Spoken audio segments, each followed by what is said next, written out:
Thorrur municipal chairman పీఠం దక్కించుకున్న తర్వాత కాంగ్రెస్ కార్యకర్తల్లో జోష్ పెరిగింది. ముఖ్యంగా ఒక నువ్వా నేనా అన్నటువంటి ఉత్కంఠకు తెరతీసినటువంటి నేపథ్యంలో ఇక్కడ TPCC vice president Jhansi Reddy గారు కూడా దగ్గరుండి అన్ని ఒక ముందు ప్రోత్సహించినటువంటి నేపథ్యం అయితే కల్పిస్తారు. ఈ కార్యకర్తలు మాత్రం ఒక ఉత్సాహపూరితమైనటువంటి వాతావరణంలో ఒక భారీ విజయోత్సవ ర్యాలీ నిర్వహించారు.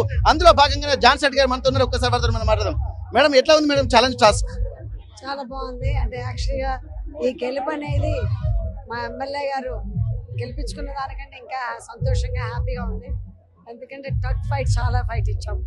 సో ప్రతి ఒక్కరి కార్యకర్త కూడా ఒక సైనికులాగా పనిచేసి ఈ చైర్మన్ ఎట్ల పరిస్థితుల్లో కొట్టాలనే ఉద్దేశంతో చాలా మంది అంటే మాతో పాటు మేము ఒక్కడమే కాదు, ఎందుకంటే ప్రతి ఒక్క కార్యకర్త ప్రతి ఒక్క మన లీడర్ అంటే ఎవరైతే ఆస్పిరెంట్ గా నిలబడ్డారో వాళ్ళందరూ కూడా చాలా బాగా చేశారు. మేడం, ఇక్కడ ఒక ప్రధాన ఆరోపణలు ఝాన్సీ రెడ్డి గారు మున్సిపల్ కార్యాలయంలో కూర్చొని చక్రం తిప్పారని చెప్పి అంటున్నారు. దీనిపై మీ సమాధానం ఏంటి మేడం? అంటే మున్సిపల్ కార్యాలయంలోకి వెళ్ళారంటున్నారు, దీనిపై మీ సమాధానం? అవి ప్రూఫ్స్ ఉన్నాయండి. యాక్చువల్లీ కెమెరాసే వాళ్ళు అక్కడ మున్సిపాలిటీ బిల్డింగ్ లో ఉన్న కెమెరాసే క్యాప్చర్ చేసింది ఎవరు మున్సిపాలిటీ బిల్డింగ్ లోకి వెళ్ళారని. ఫస్ట్ డే రోజు దయాకర్రావు గారే వెళ్ళారు. వెళ్ళి వాళ్ళు ఆయన పోవటమే కాకుండా ఆయన పక్కన 2 పిఏలు ఒక లాయర్ పోయిండు. అది తప్పకుండా వీడియో కూడా ఉంది ప్రూఫ్లతోటి. అదేవిధంగా నేను పోయినట్టు ఆయన దగ్గర ఏదైనా ప్రూఫ్లు ఉంటే బయట పెట్టమనండి, నేను రెడీ.